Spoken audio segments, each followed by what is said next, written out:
Hare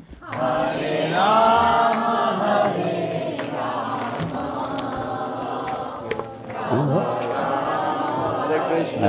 Thank you for coming. Thank you. And blessing us with your presence. Rama Hare Hare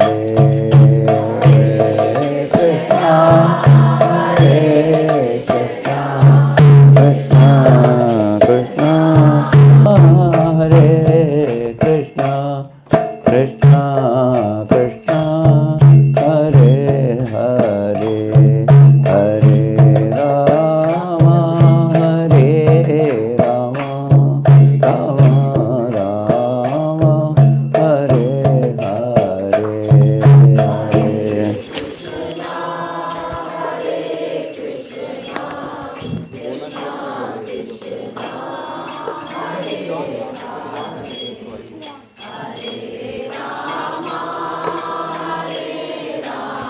to put that side.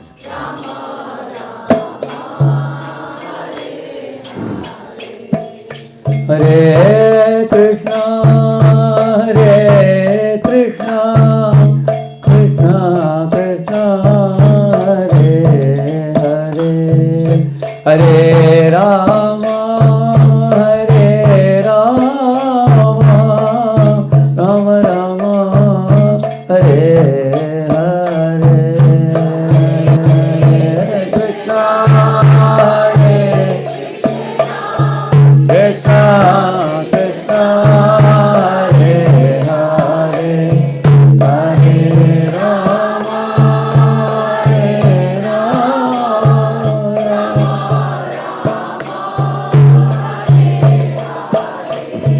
Hare Krishna, Hare Krishna, Krishna Krishna, Hare Hare, Hare Rama, Hare Rama, Rama Rama, Hare Hare, Hare Krishna, Hare Krishna, Krishna Hare Hare, Hare Rama, Hare Rama,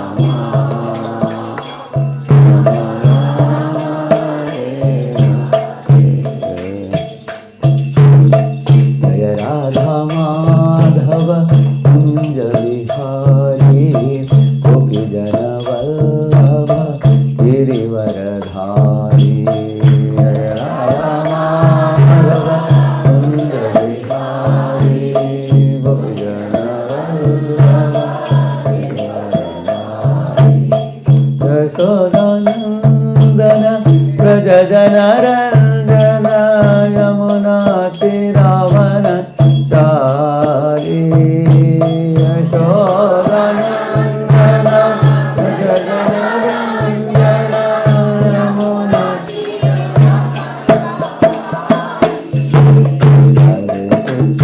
Hare Krishna, Krishna Hare Hare, Hare Rama, Rama Rama, Hare Hare.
नाम संकीर्तन की, अनंत कोटि वैष्णव वृंदा की।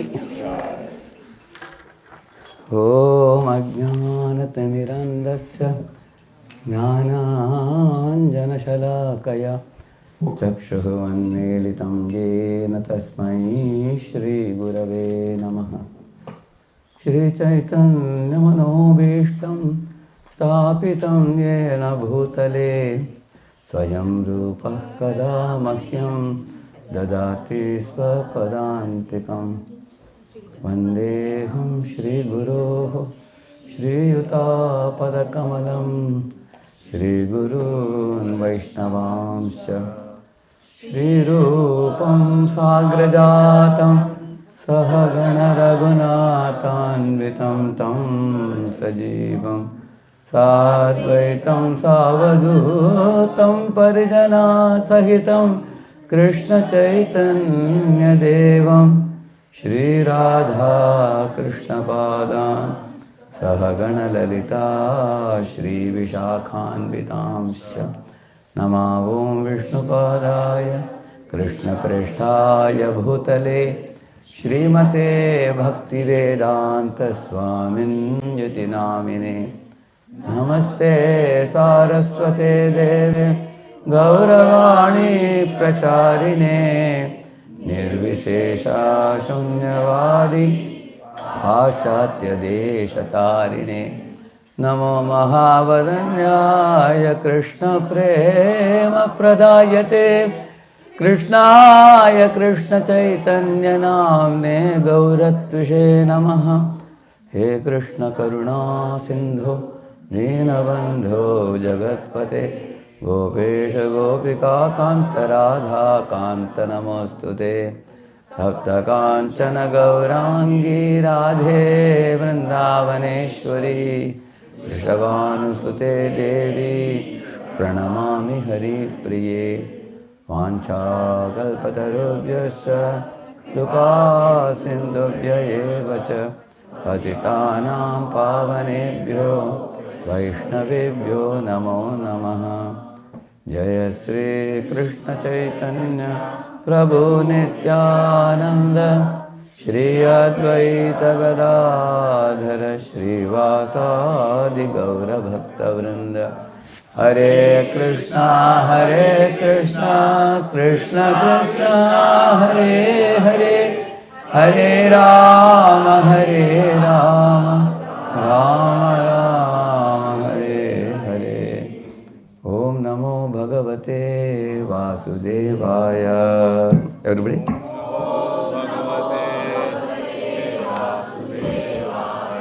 ओम नमो भगवते वासुदेवाय।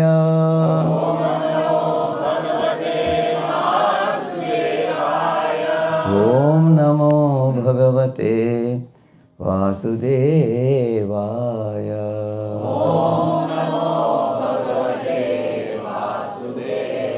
नारायणं नमस्कृत्य नरं चैव नरोत्तमं देवीं सरस्वतीं व्यासं ततो जयमुदीरये। नष्टप्रायेषु भद्रेषु नित्यं भागवतसेवया भगवत्युत्तमश्लोके भक्तिर्भवति नैष्ठिकी।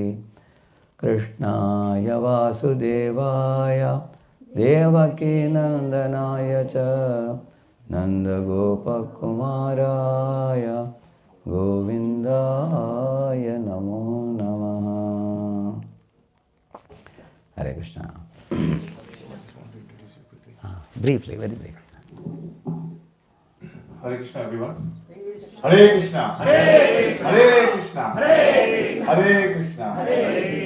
So first of all, thank you to all the assembled devotees here. Been a week, you all have made it here. So I really, appreciate that. I want to thank from my heart. Thank you so much for coming here and joining us this morning. I feel like to introduce Prabhuji, I'm not qualified, but I'm doing this just to purify myself. And first, I want to thank His Grace Radheshyam Prabhuji. Radheshyam Prabhuji has mercifully accepted our invitation. He's so busy, we all know he's so busy traveling around the world. So I want to thank His Grace Radheshyam Prabhuji I want to thank Naveen Krishna Prabhu from Columbus and Brad Bhakti Mataji from Columbus. They are our mentor. So we are learning a lot from them. And Prabhuji had a commitment this morning already, been in Columbus. But Naveen Krishna Prabhu, Brad Bhakti Mataji and Gopal Pran Prabhu, I don't see him, I think he's upstairs. So they all, and Radheshyam Prabhu together, they agreed to come here. So I want to thank all of them for having Prabhuji here and giving us Prabhuji's association. So let's say Hari Bol 3 times for all of them. Hari Bol! Hari Bol! Hari Bol! Many of us already know His Grace Radheshyam Prabhuji for his amazing lecture and different seminars he does at big companies, big universities. So I'll quickly introduce Prabhuji. Prabhuji is MTech. He has done his MTech degree from IIT Mumbai. He was inspired by His Holiness Bhakti Rasamrita Maharaj, and then Prabhuji got initiation from His Holiness Radhana Swami Maharaj in 1993. And Prabhuji is now president of ISKCON Pune since 1997, and he is doing, taking care of ISKCON Pune with like 6,000 and more devotees, flourishing ISKCON Pune. So also Prabhuji is mainly known for youth preaching. He goes to university, he preaches students. He also does corporate counseling. And he has compiled few books, like interesting books like Stress Management on Stress Management and Extra. And he has designed and published series of spirituality based on Bhagavad Gita, like Discover Yourself, Your Best Friend, Positive Thinker, Self-Manager.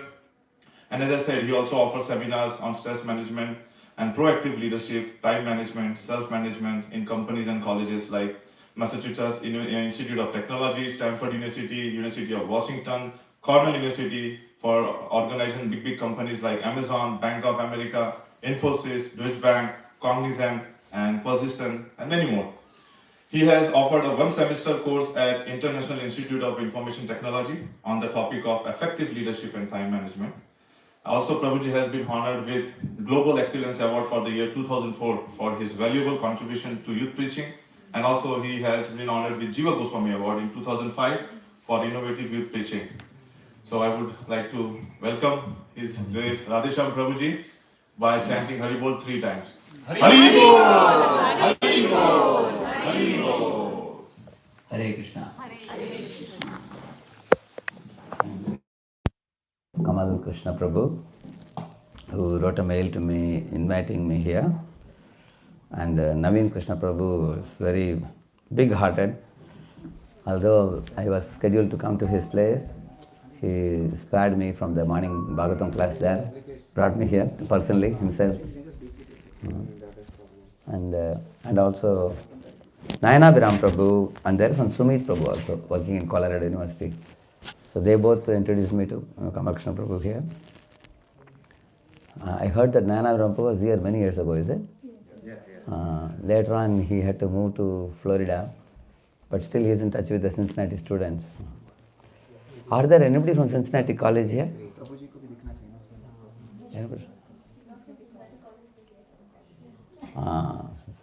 There is a group of youth in Cincinnati to whom Nayanabhiram Prabhu told me to address them. Once I came online once, yeah. So you all are coming together and practicing Krishna consciousness so nicely here, very nice. I think Naveen Prabhu, your place is about 1.5 hours from here? Yeah. Just 1.5 hours. And a big temple is coming up, and big farm community is also coming up there. So you all have a very nice facility coming up, because you are sincerely practicing Krishna is bringing more and more facility for you. It's coming now? Yeah. Okay. I just wanted to show that, okay. And I want to use it, I use. Okay. Can any of you tell me what is one thing everybody is looking for in this world? Yeah. Anybody? Happiness. Nobody will deny that, isn't it? Although we all are looking for happiness, we can ask a question: how much happiness are you looking for? This much or this much? How much? Yes, how much? Yes. Endless happiness. How much quantity? This much, this much? How much quantity are you looking for? Unlimited. Unlimited, yeah. Unlimited happiness for endless period of time. Correct, no? Now, how much suffering you want? This much, this much, this much. How much you want? How much? Nothing. Zero suffering.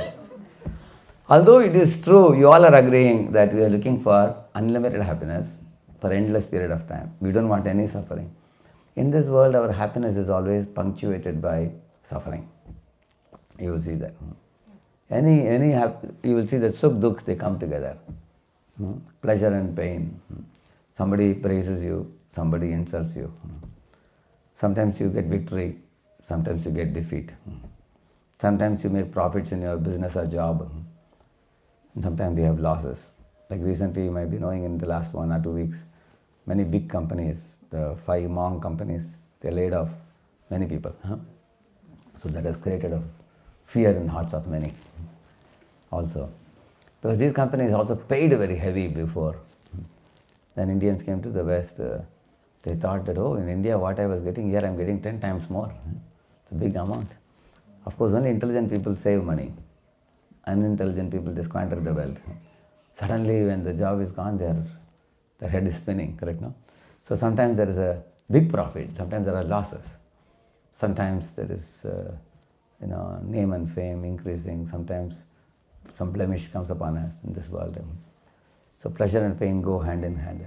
Just like two sides of the same coin. Like we have this head and tail. Can you get only the head? No, you get head and the tail.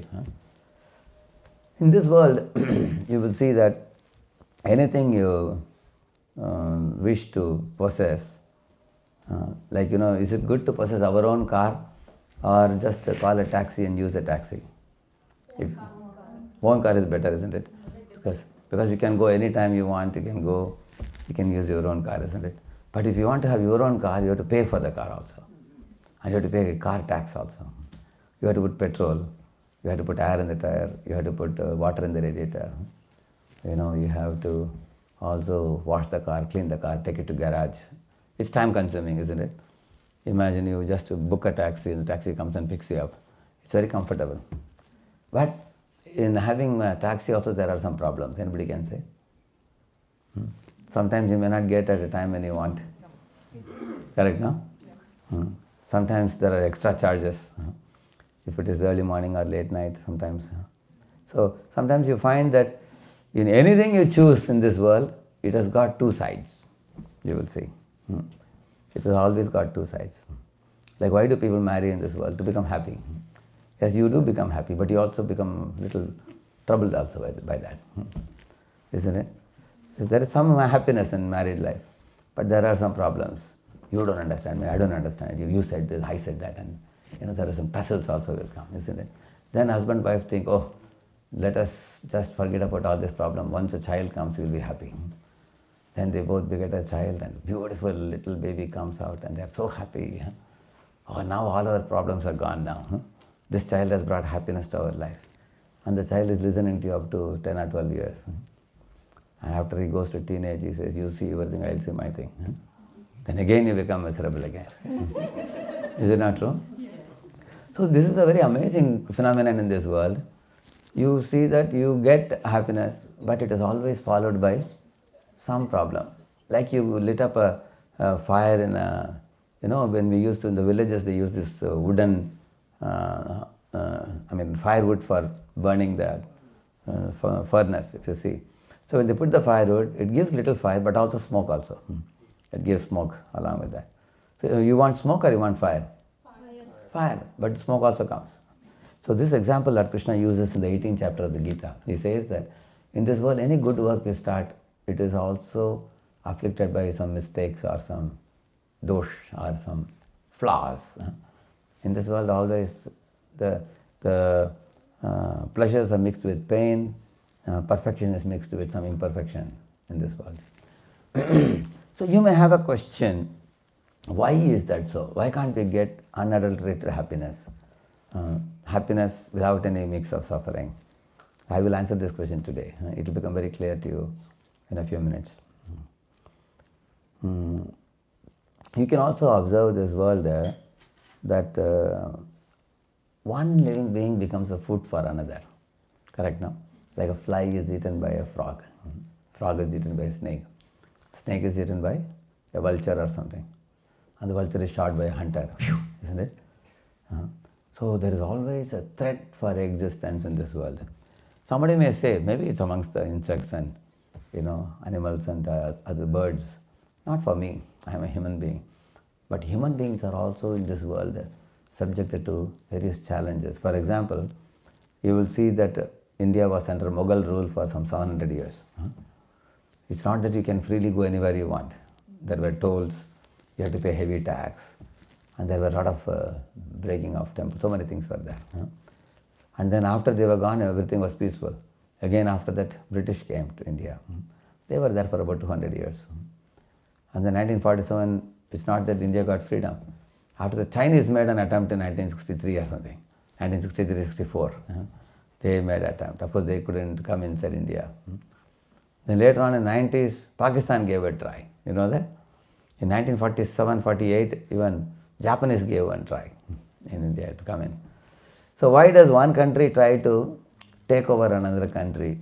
What do they gain by that? Anybody can say? What could be the reason? Power and resources. One is power, resources. Generally, when they take over a country, they loot the resources. That's one of the purposes. Another thing is they will also collect taxes from them, and they will subject them to slavery.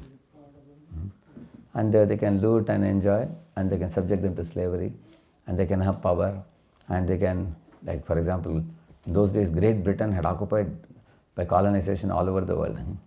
Now Great Britain has become small Britain now. But in those days it was very big at one time, correct, no? So now Russia is now troubling Ukraine now, you all know that. War is going on for a long time.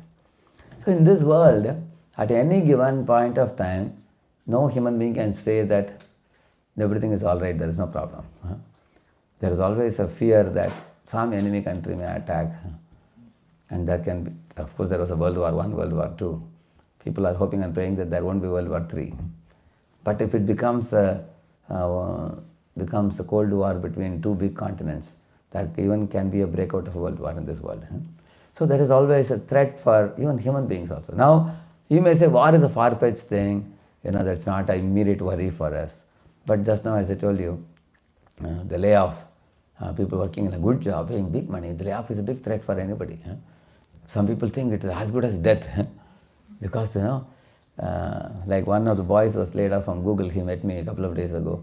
He came for the program, and he said, "Oh, this program is like a healing balm for me." And he heard the kirtans, and he took prasad and met the very, very nice devotees. He said, "Oh, this was very timely for me, because I just couldn't sleep at all after he lost the job." He was weeping and crying because he has to leave the country. So now he has taken some course somewhere, some college course he has taken, so he can drag on for 6 months. Before that, he's hoping to get the next job now. So in this world, we don't want tension, but our happiness always is thwarted by some suffering in this world which comes in between. It's like sweet rice mixed with stone particles. Do you like that? When eating sweet rice, it is sweet, very nice. In between stone comes. And you can't spit also, because if you don't feel like spitting, it is sweet also. Correct? Yeah. Like for example, one man became very angry with his wife. He got very wild on his wife for some reason. He chastised us very severely. Sometimes this fellow used to lose temper so much that one day he slapped his wife. Then she immediately went to her parents' home. And this fellow had to cook himself. So he was cooking for almost 1 week, 2 weeks. Then he realized how difficult it is to cook himself. So he made a phone call to his wife, and wife said, "No, I am not coming. You are not protecting me, you are mistreating me, I will not come." Then he called the wife's father. Father said, "Oh, she told me why you have, because of your behavior she has come." Then almost 2 months she didn't come. So then 2 months later, he went personally to beg her parents to let her come back. Of course, she came back after that. So this fellow was telling, "See, when we are together, we fight. When she is away, I am in trouble." He said. So, one Maharaj was there. He asked this question in the class to Maharaj. Maharaj said, "This is samsara," he said. In samsara, the problem is, if you are together, you quarrel. You don't understand the value of each other. You are not grateful. You are not respectful. But when the other person is away, then they realize how important it was to have that person with me. Correct, no? So this world, the samsara is such that in either case we are in trouble. You will see, that's the way the world is. So it's mixed with stone particles, sweet rice mixed with stone particles. It is easy to put a board home sweet home, many people put. But to keep the home sweet in this world is very difficult and very challenging because of some reasons which I am going to tell you very soon. I'll tell you. I am just giving you the first fundamental premise in this world, that in this world happiness is not unadulterated. It's not unalloyed. So if anybody has a doubt about this, you can always challenge me. I can give you n number of examples for this. One of the days recently, 2 months ago, I was going in a train in India. I was in the berth sitting and reading Bhagavatam. So down I saw there was a family with an old man and his wife and his son and son's wife and his grandchildren, everybody, like a big family, 8-10 people. So at one time in the night, they were all purchasing samosa and eating. Everybody, hot samosa. You all know samosa? Yeah. They were all crispy samosa stuffed with some potato and all those things. Yeah. They were eating. And the old man in the what do you call it? He got carried away with other people because everybody was eating samosa. He also became enthusiastic to eat. He was like 75 years old man. And he ended up eating a dozen samosas. Yeah, and he was enjoying eating. Who will not enjoy when you are eating? Next day morning he had a severe stomachache. He was screaming next day morning. So while eating it was enjoyment. But after it goes into the belly it was causing suffering.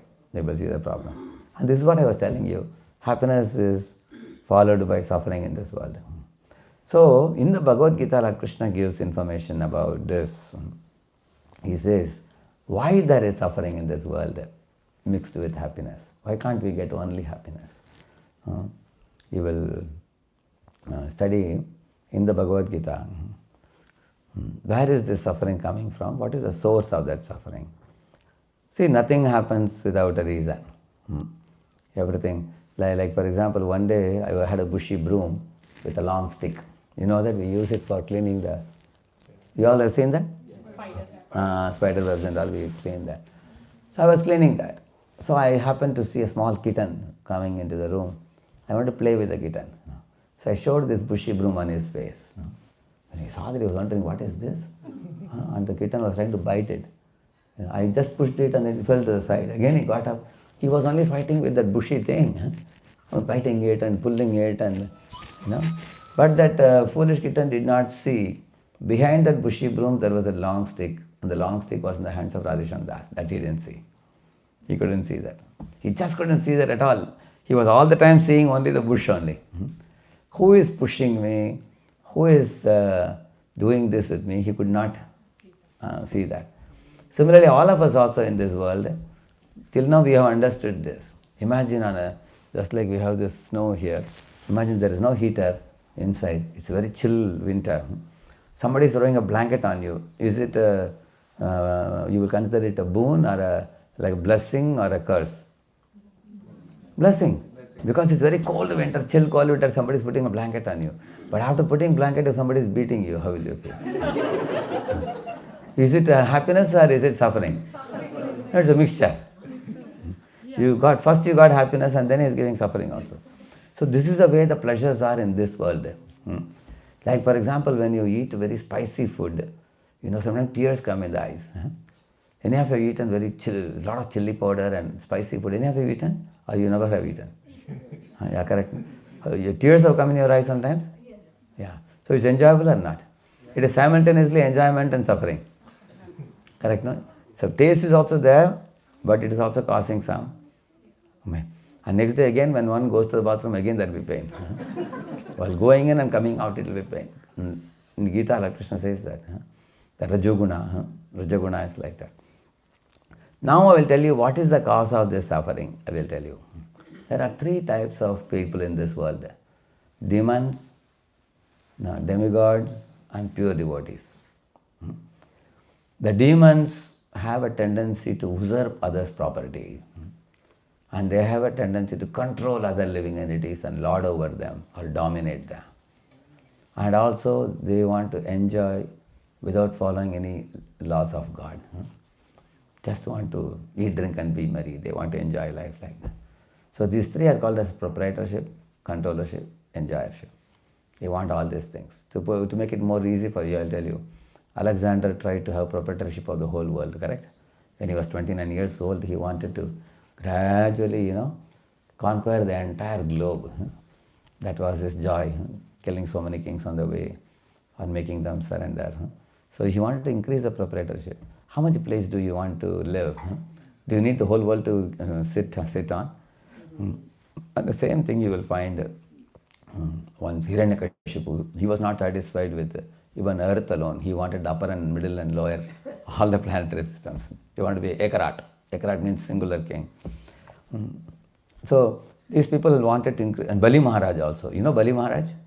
Bali Maharaj was a king of the demons. So demons have one place to rule over. But he was not satisfied with that. He wanted to go to heavenly planets and usurp the property of Indra also. Is it not true? Therefore Indra's mother prayed to Lord Vishnu, please arrange for our son's property to be given back. Same thing with Duryodhana, son of Dhritarashtra. He did not deserve to be the king of the world, but he cheated the Pandavas and usurped their kingdom. Correct, no? So these are all examples of proprietorship. Now all of you may say, no, we are not kings, nor are we usurping anybody's property, you may say. Correct, no? So if you see how in our lives sometimes there is a tendency for proprietorship. Like for example, when a girl gets married and comes to her in-laws' house in India. So in India, the mother-in-law, daughter-in-law relationship is very special in India. There is a reason for that. Why? Because the mother wants the son to be her son. And the wife who has newly come, she is a little insecure because she has left her parents' home and she has come here. So she wants the husband to be her husband. So both the ladies want to check whether he is in my pocket or her pocket. So if a lady is a Krishna conscious lady, what she will do? Let us assume that a daughter-in-law is very intelligent. She will tell the mother-in-law, you are the queen of the house. You be the queen, I will be your assistant. Then the mother-in-law will say, I got a very good daughter-in-law. She is completely submissive to me. Both my son and my daughter-in-law are in two pockets. I can keep them. And then the home is a very happy home, very peaceful home. But if the daughter-in-law who has come is a very insecure girl, and she is not used to, she is an educated girl, she is not very used to giving respect to elders. She considers elders to be having some generation gap and things like that. Then the result is, she will very much nag the husband, don't listen to your mother, listen to me. Come, otherwise she will say, let us quit the home and go to another country, or another place, faraway place. So, or if you have to survive at home, there will be a big fight. So husband becomes like a mridanga I was beating now. both sides will get beating. So here is a possessive mentality, you agree? So, and also what mother-in-law should do, mother-in-law should think, this boy has been my son since his childhood. He has always been with me. Now he is newly married now. Let his wife have the joy of having him. And I will not interfere. These are younger ones. Let them enjoy. I will not be micromanaging. And then she tells the daughter-in-law, you be the queen of the house. I am old now. I will chant more, read more. And I will be in the puja room. Such a detached elderly woman will be worshipped by the daughter-in-law. Correct, no? Very few can do that actually. Not easily said than done. Because in this world we have a possessive mentality. Not only we want to possess land, we want to possess people. Out of the two, which is more enjoyable? Possessing people. He is under me. He will listen, he or she, they will listen to me. They are in my custody. So this is like, having somebody like a slave under us and we can lord over them. This is also possessive mentality. So therefore, only when we become very Krishna conscious, we can give up that possessive mentality. We can understand that ultimately everything belongs to Krishna. So this is about proprietorship I was telling you. And similarly the controllership. You all know one day Durvasa came to Ambarish's palace. But Durvasa had a very wrong notion. See, the paradigm is very important. What paradigm we all carry in our life. Durvasa was thinking, I am a mystic yogi. I sleep in caves. Sometimes I sleep even in the bank of a river. Sometimes I walk on water. Sometimes I can fly on sky. I have so many powers, mystic powers with me. So who is as powerful as me? And then he thought, this Ambarisha king, he is the Grihastha, he is the king, he is in the midst of royal delights. So many queens and sons and daughters and horses and elephants and gold and silver. He's just living a very materially affluent life. He doesn't have detachment like me. Like this, he had a notion like that. He thought Ambarisha is very insignificant and I am very great. Actually, this mentality is very bad. When do we control others? When we think I am great, you are small, then we try to control. When I respect every individual living in it as child of God, and they deserve to be respected. Just like the small boy has come with the father now. What's his good name? Neil. Huh? Neil. Neil, yeah. So Neil is with the father. Now nobody can hurt Neil. If you try to hurt Neil, his father is right there. Correct? Now, similarly, every soul is accompanied by super soul. So we cannot hurt or control or boss over any living entity, because who is sitting by the side, standing by the side? Lord is present, Paramatma. So if we can know that fact, that soul is always accompanied by super soul, then we will never misbehave with any living entity. The exploiting tendency is only possible when we are blind to see the Father by the side of the Son. So we are seeing the Jiva alone, not seeing the Lord along with that. So this Durvasa Muni had become illusioned about the position of Ambarisha. So Ambarish told him, sir, please take a bath and come and you can have your meal. We have cooked a big feast for you. So he went to take a bath in the river. At that time, Ambarish had to complete a fast. Like Ekadashi day, you all know. The second day, Dwadashi day, you have to break the fast within the Parana time. Correct, no? Yeah. So the time was approaching. So if he doesn't take a grain, so then it would be like not completing the fast. And why did he do the fast? For the welfare of the whole citizens, for the whole country, for the whole world he was doing it. So he was praying to Lord Vishnu, please give me good intelligence, what I should do now. So he called the Brahmins, advisors, and told them that I have to break the fast, but I have got a special guest in my home, Durvasa, what I should do. So then he found out from the Brahmins that there is one code of conduct mentioned in the Puranas, that if you take Charanamrita, it is equal to breaking and not breaking also. So then he took Charanamrita, a few sips of Charanamrita, and that personality over Durvasa, while taking bath by Jnana Chakshu, he saw that, hey, this fellow is taking something. And immediately arrived in front of him and said, Ambarish, you are claiming to be a Vishnu Bhakta, but you are a Vishnu Abhakta, he said. He said, what kind of behavior you showed? A guest has come to your home, without feeding the guest you have eaten. Therefore, I am going to kill you in a moment. So he plucked his hair and threw it on the ground. Immediately a very big demon from earth to sky, a huge demon came, fiery demon, carrying a trident. He was about to kill Ambarish. But Lord Vishnu, the Vaikuntha, was watching that my devotee is in trouble. Immediately he sent the Sudarshan Chakra, which came, he came and cut off the demon immediately. And then it was chasing after Durvasa. Yeah. And Durvasa had to flee from pillar to post.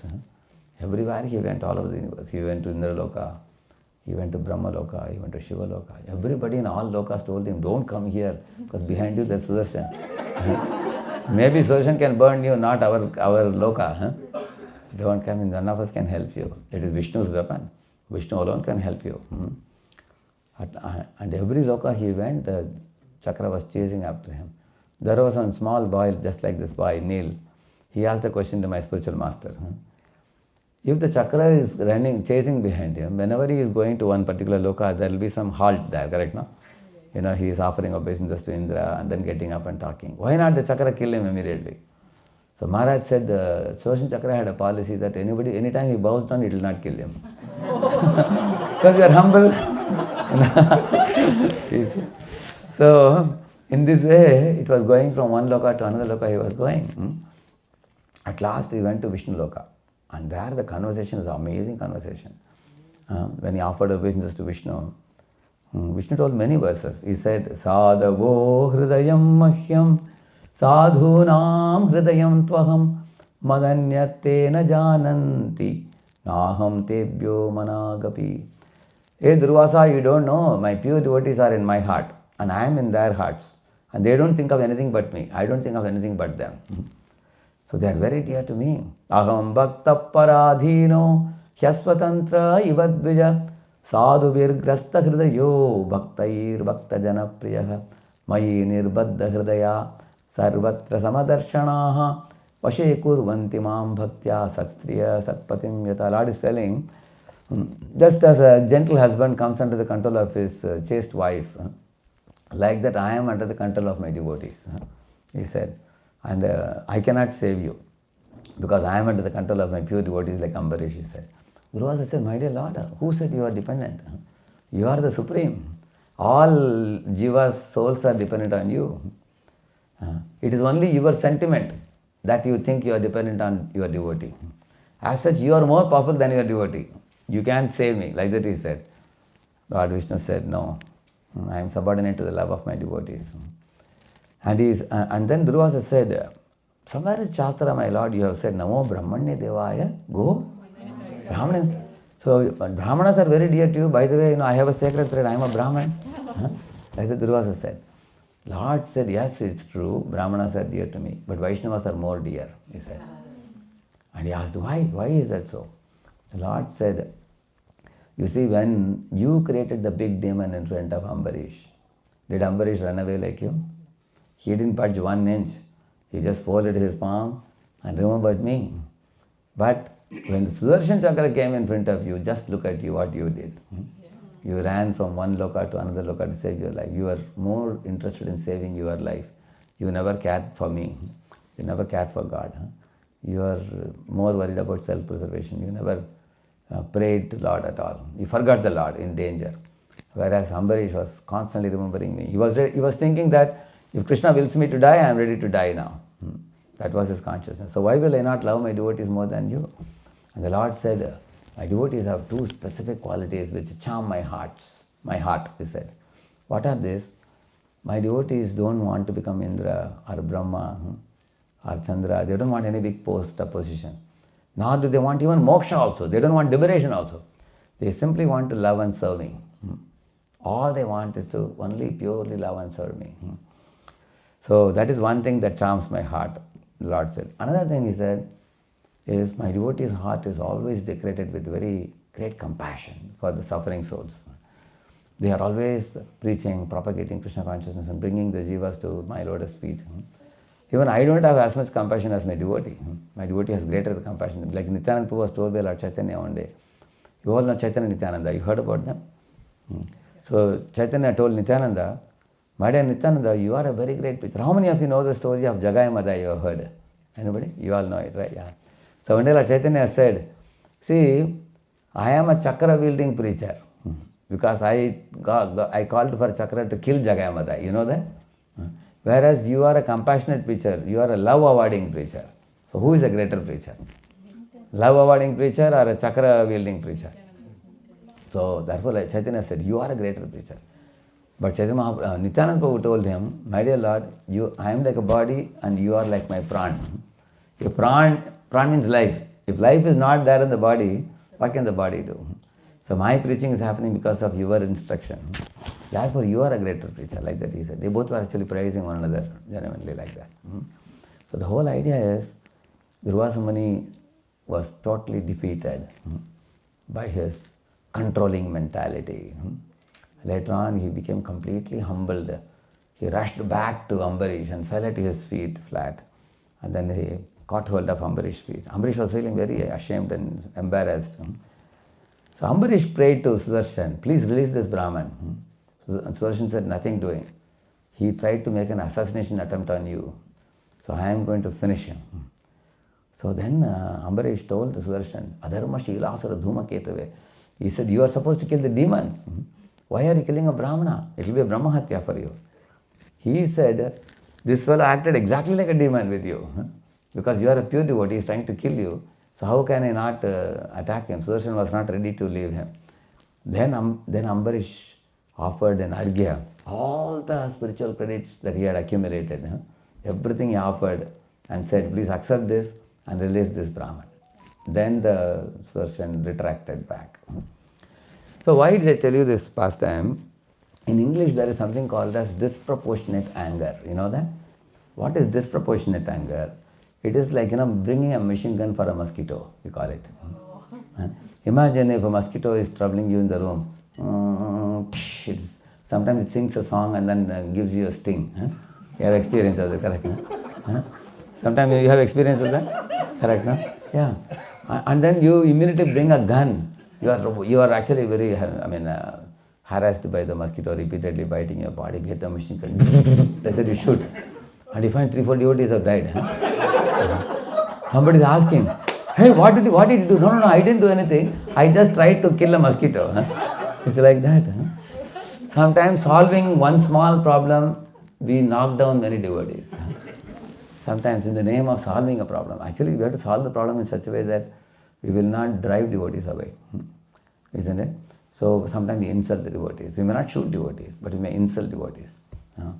Dehumanize devotees or disrespect devotees or belittle devotees. That is also like shooting one day. So the idea is, Durvasa Muni exhibited disproportionate anger, making a mole into mountain, bringing a machine gun for a mosquito, as I told you. So this is one lesson you can learn from him. This tendency comes from controlling tendency, this behavior. Because if we don't have controlling tendency, we will be able to see mole as a mole and mountain as a mountain. We can also cultivate forgiveness, forgive, forget, be friendly. It's possible. But if you have controlling or bossing mentality, we tend to lord over others. Actually, anybody trying to lord over, nobody will want to come near them. Like for example, in a home I was telling you, in a mother-in-law, daughter-in-law, husband or wife or children, anybody try to boss over others, they look very ugly. It is not a very good quality. Everybody should be in a serving mode. One day I went to my spiritual master's room. He was asking, Radheshyam Prabhu, how can I serve you? He asked. I said, Maharaj, I am your disciple. How can you serve me? I should serve you, I told him. Maharaj said, no. Vaishnava means he is always in a mood of serving. And then he said see, you are my disciple. I will serve you by giving you instructions. And I will serve you by correcting you. I will serve you by giving you lectures. That is also one method of serving. So we should always think, I am serving. That's what one should think.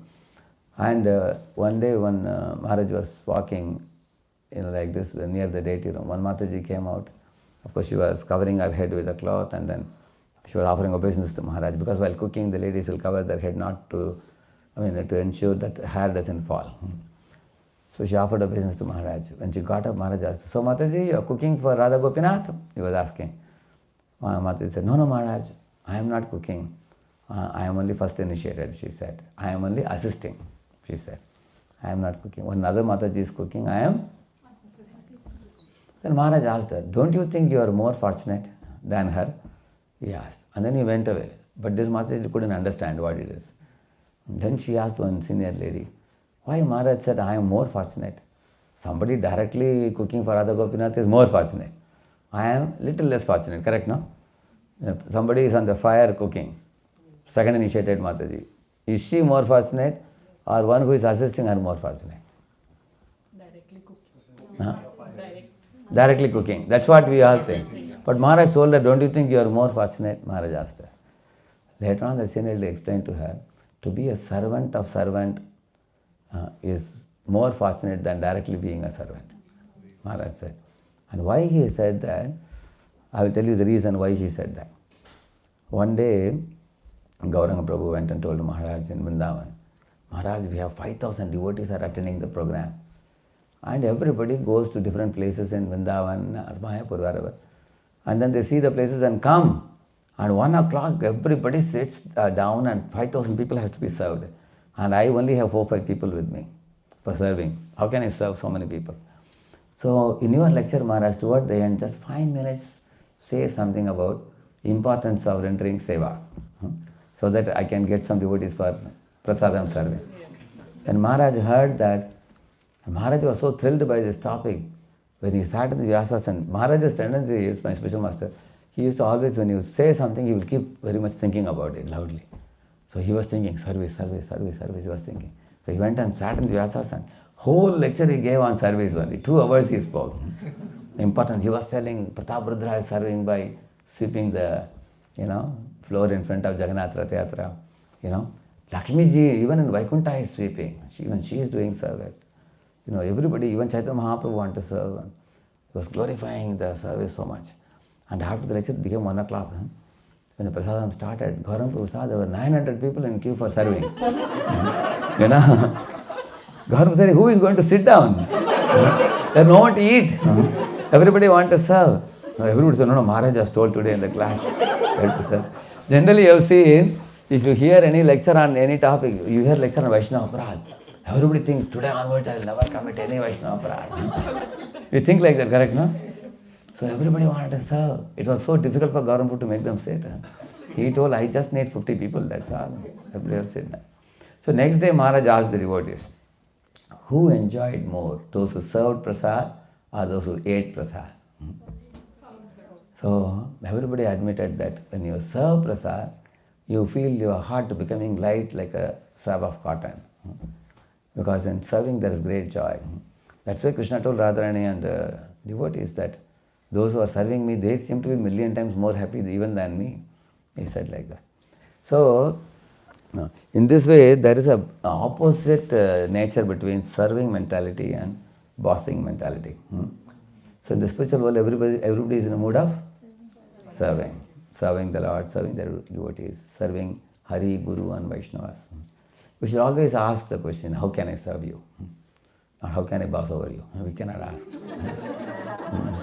In material world, everybody wants to become boss boss.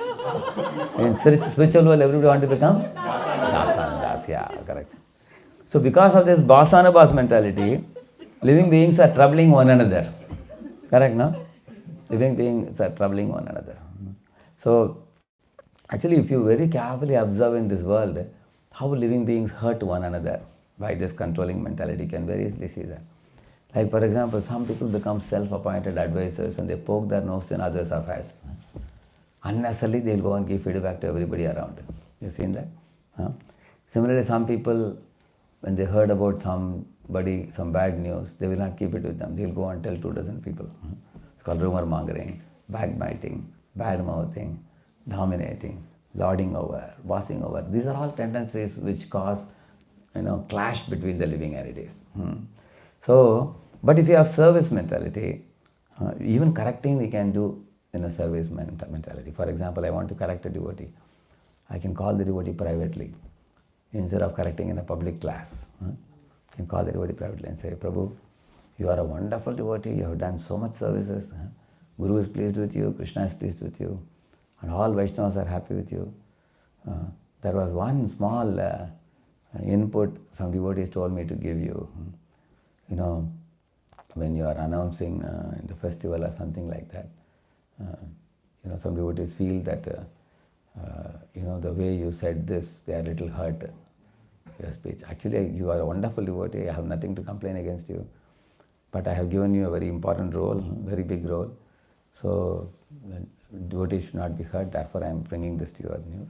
Nevertheless, you are a good devotee, but this one small thing you take care. If you say like this, that means you are in what mood? You are in service mentality. So, even correcting can be done in a service mentality.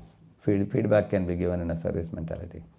Chastisement can be done in a service mentality. For example, Swayambhu Manu is correcting Dhruva in the Bhagavatam. So beautiful it is, that section. Especially when Dhruva was killing the Yakshas. Samyaccha rosha badram te, he is saying, my dear Dhruva, restrain your anger, my child. This doesn't befit you. He said, you are born in a very great lineage. Your ancestors are all like great personalities. In our family, nobody has resorted to such mass killing of yakshas which you are doing now. So, nasmatat kula uchitam tata, he is saying. So you should follow your ancestors, what standard of pure life they have lived. And then he told him, before saying this, he told Dhruva, you already have got a ticket back to Godhead. Lord Vishnu is pleased with you. And you return back and you have got Dhruva Loka to rule. So you are a very glorious devotee. At the same time, you should not do any activity that will bring upon a blemish upon your character.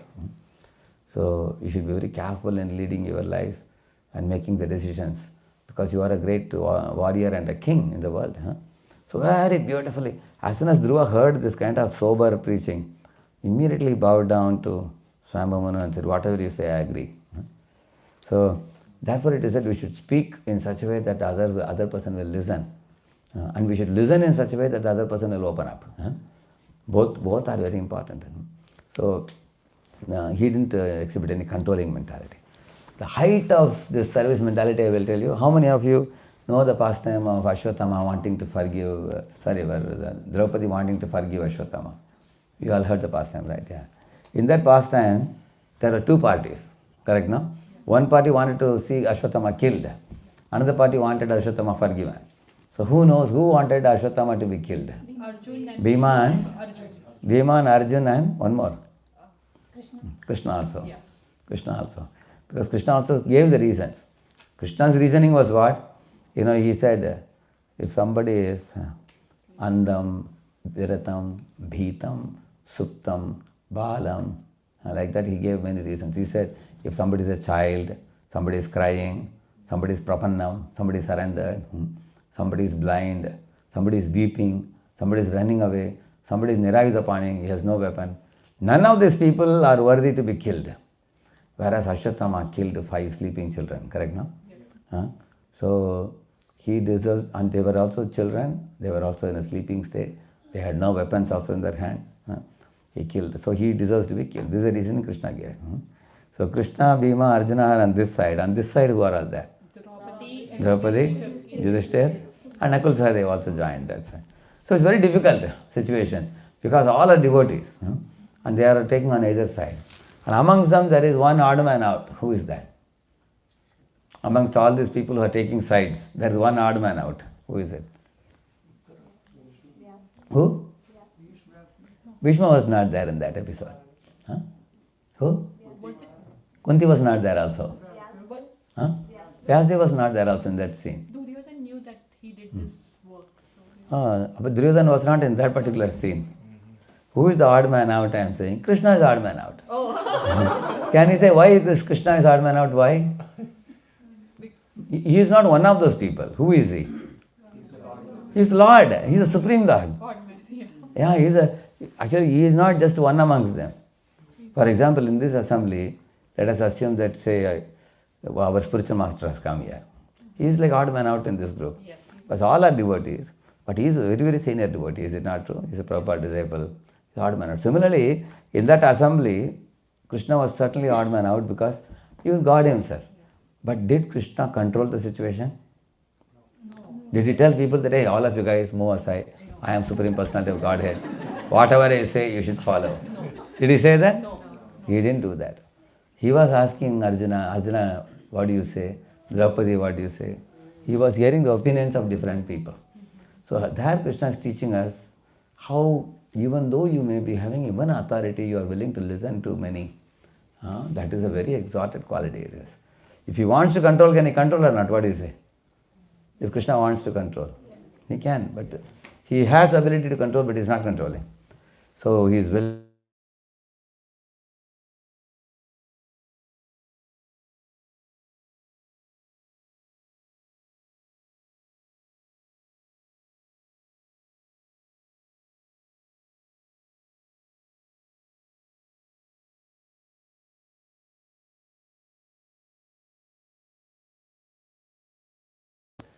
And he is in the midst of them, he can work very nicely without getting bitten by them. Correct, no? Can work. Similarly, 2 ears and 1 mouth also, yeah.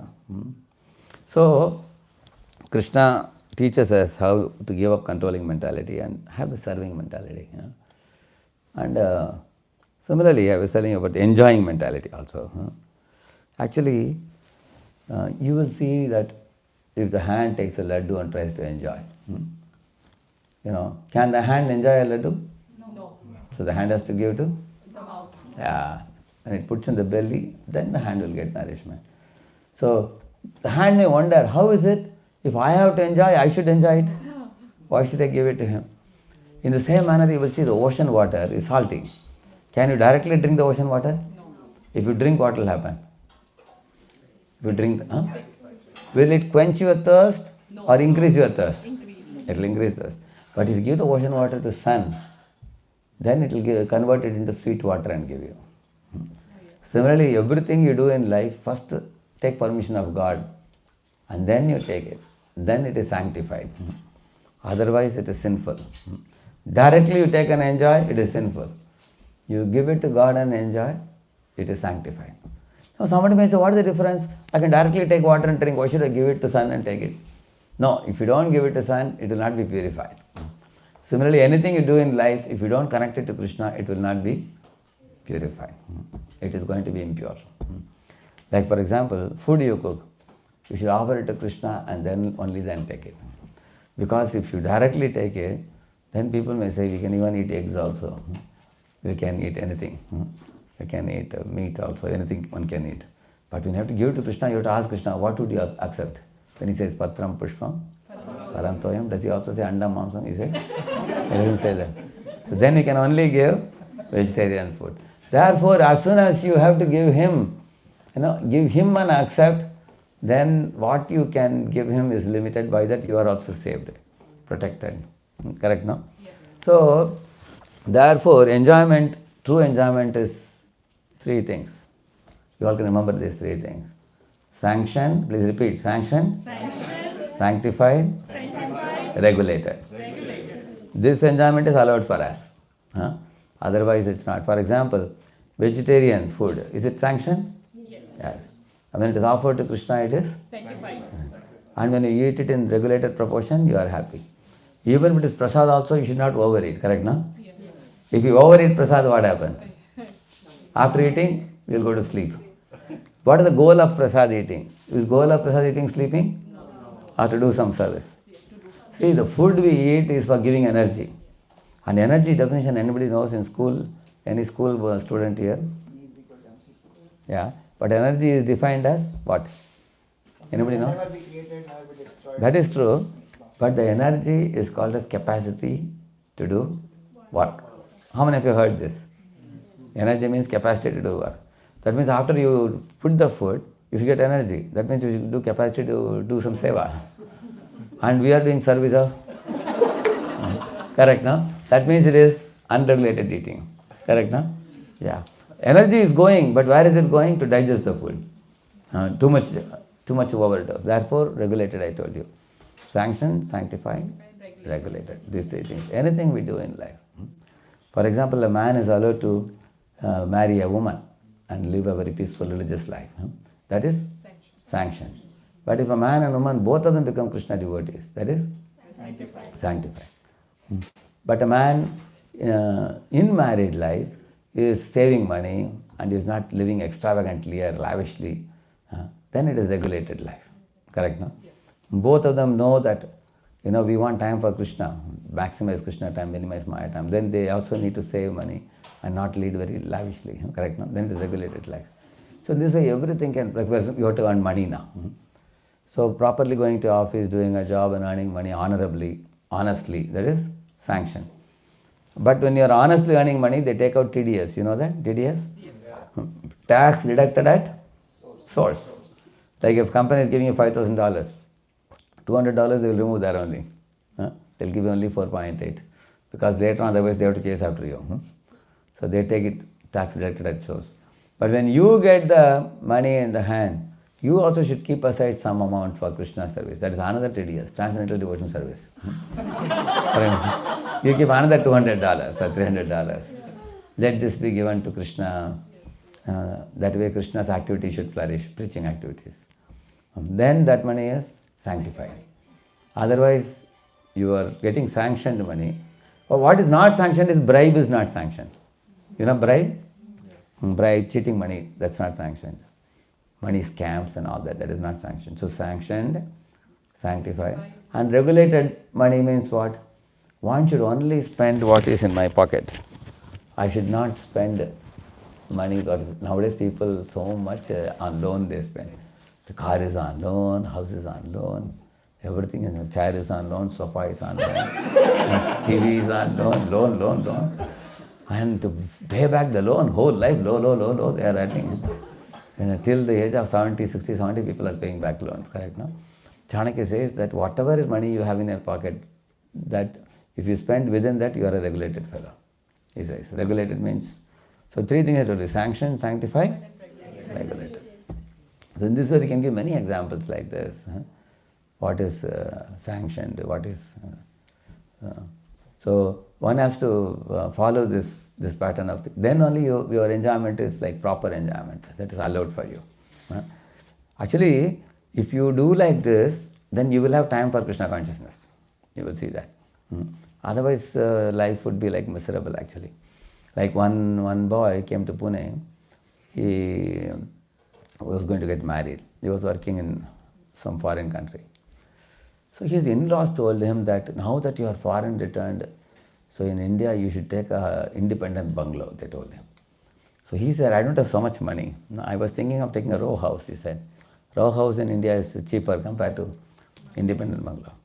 They said, no. He said, I have a 2 BHK before, I have sold it now. So I can take a row house. They said, no, independent bungalow. They insisted. So very close to our temple, he purchased the independent bungalow. He got it. And then when he came to meet me, I asked him, oh, you come so near? I told him, very nice.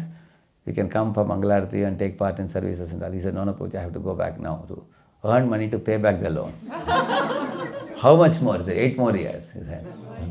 Then I told him, your house has come near, you are going far. Correct, no? That is because he spent beyond his pocket. You understand now? So that is a question. Should you cut chappal to leg size? Because like when you go to a shop to buy, you always fit and check whether the chappal is fitting. Should you cut leg to chappal size or chappal to leg size? Chappal leg size. Let us assume chappal is small, but your leg is little big, what to do? You have to go for another chappal, correct, no? You can't get that chappal. No, he said, no, it's a golden color chappal, very nice, I like it. Let me cut my leg a little bit. Can't do that. You can't do that. So therefore, actually, if your desire is bigger than your pocket, so your pocket is only this much, your desire is this much. So we have to cut the desires to fit inside the pocket. But many people have difficulty cutting their desires. Sometimes when Diwali bonus comes, there's a big war at home. The wife is asking, as the bonus comes, she's saying, I have to buy 5 sarees or something like that. And the husband says, oh, I want to spend for this. And children says, oh, I want money for this. So it's a big competition sometimes. So some people's hands are such that always like whole money goes away.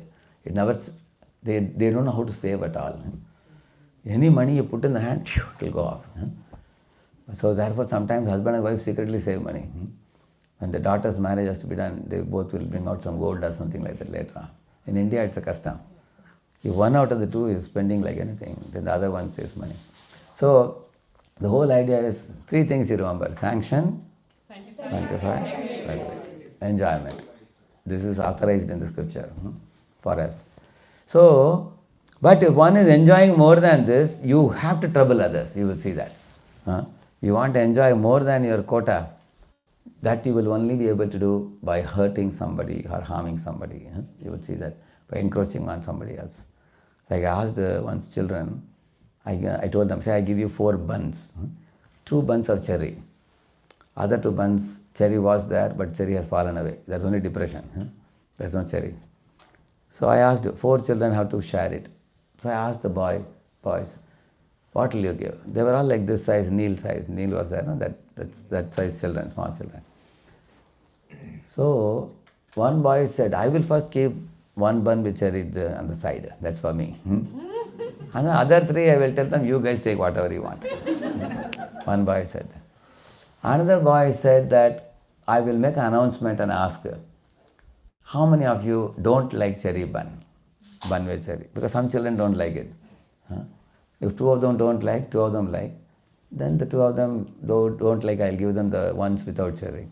Other 2 we will share. I said, that's a good idea. And another child told me that I'll cut the cherry into half and keep half in each. And I'll give to each of them. That's very reasonable. Correct now? Yeah. So why I'm telling you this? Because even in childhood we can see the mindsets. Do you think win-win or do you think win-lose? Duryodhana was always thinking, I win. Duryodhana was thinking, I win. You lose. But Yudhishthira Maharaj was thinking, You win. yeah, let us take the whole kingdom and divide it into half. Kauravas can rule half and we can rule half. He was thinking win-win. So, if we want to curb our enjoying mentality, we should always think win-win. Sarve janaha sukhino bhavantu. Sarve santu niramaya. Sarve bhadrani pashyantu. May all living beings live happily. They are all children of God. And the whole world property is God's property. And the Supreme Father has arranged for our life in this world with food, clothing, shelter. Everything has arranged.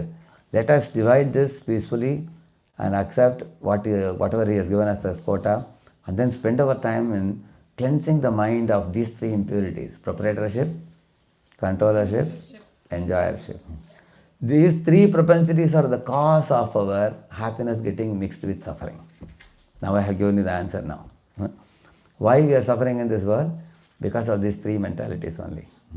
That means I give you trouble, you give me trouble. Living beings give trouble to one another.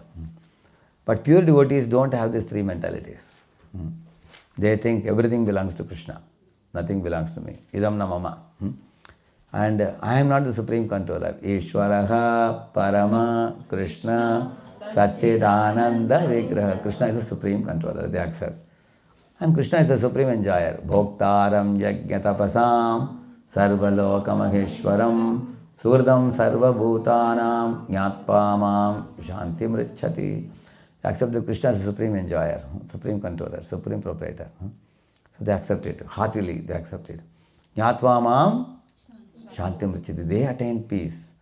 And other people are in pieces. Whereas pure devotee is attaining peace. Correct, no? Yeah. When are we in pieces? When we have these three bad mentalities of proprietorship, controllership, enjoyership. So that is the cause. So I told you in the beginning of the class today that there are three types of people. There are demons, demigods and pure devotees. So the demons want to do only one thing. What they want to do? They want to dominate and control. And also if you see pure devotees, what they want to do? Only serve. So demons have bhogavriti and pure devotees have sevavriti. Like Ravana had bhogavriti, correct, no? And Hanuman had sevavriti. And in between other demigods and practicing devotees like all of us, what do we have? We have both, a combination. We want to serve the Lord also and we want a little bit dominate also. So because of that, the happiness mixture, pure devotees experience only happiness eternally. And demons always get into trouble with one another. And those who are in between, we sometimes get happiness, sometimes misery. The combination has come in our lives because of this three polluting mentalities. And to cleanse these three impurities, we chant Hare Krishna, Krishna Krishna, Hare Hare, Hare Rama, Rama Rama, Hare. Prabhupada once said, what is the meaning of this chanting? All of you repeat after me. Prabhupada said, O Lord, purify me, elevate me, accept me. He said, this is the meaning, he said. Oh Lord, purify my mind. How to purify my mind? When you chant the holy name, a selfish person becomes a selfless person. Arrogant person becomes a humble person. Like Rahugana was arrogant. After meeting Jadabharata, he became humble after that. Yeah. A cruel person becomes a compassionate person, like Mrigari was very cruel. He became very compassionate. Arrogant person becomes humble person. Selfish fellow becomes selfless fellow. Greedy person becomes satisfied person. Angry person becomes peaceful person. A rigid, adamant person becomes a flexible and adaptable person. So these changes will happen when we chant the holy name because the mind and heart becomes very cleansed. So purify me. Elevate me. We get elevation to what? We get elevation to serving the Lord rather than dominating the other living beings in this world. And then accept me. Lord accepts the devotee. So Lord Chaitanya sang this famous verse. Ayinanda tanuja kinkaram patitam mam vishame bhavam budhau kripaya tava pada pankajastita dhuli sadrisham vichintaya. My dear Lord, somehow or other I have fallen into the ocean of birth and death. Please pick me up and place me at your lotus feet as one of the millions of devotees and engage me in your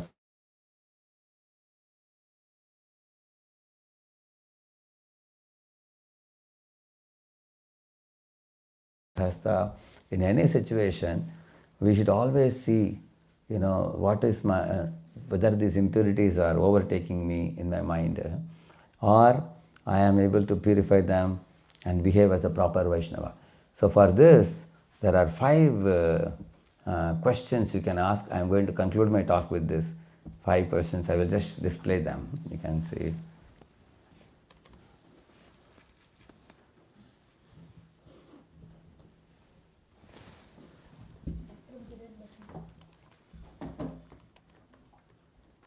How long? 8 p.m.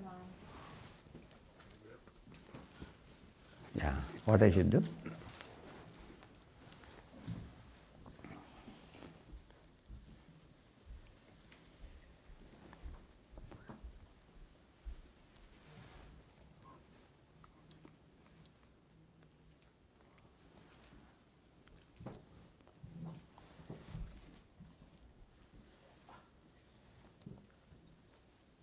That is correct? Yeah, he's connecting. Connecting now, yes.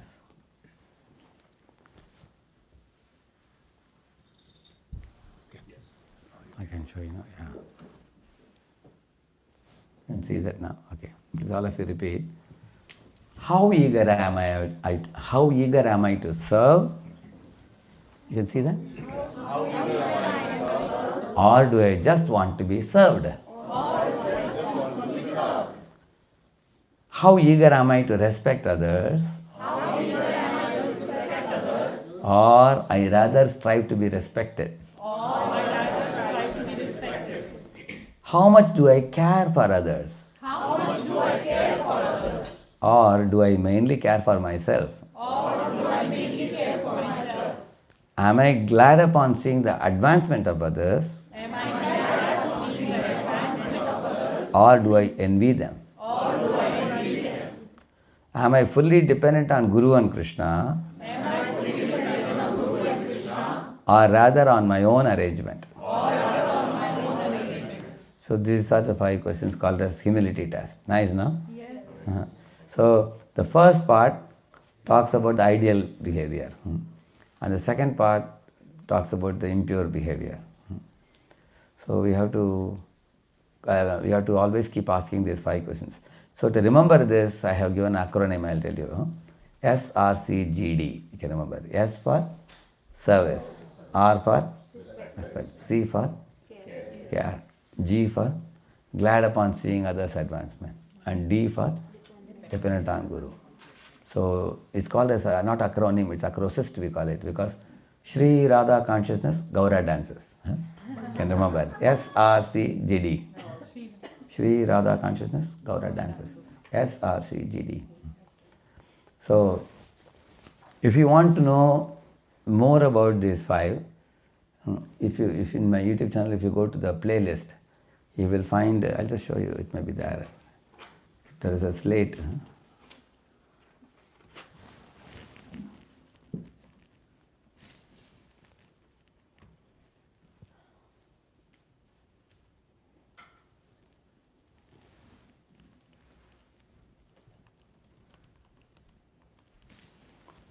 Let me check it. It might be in the.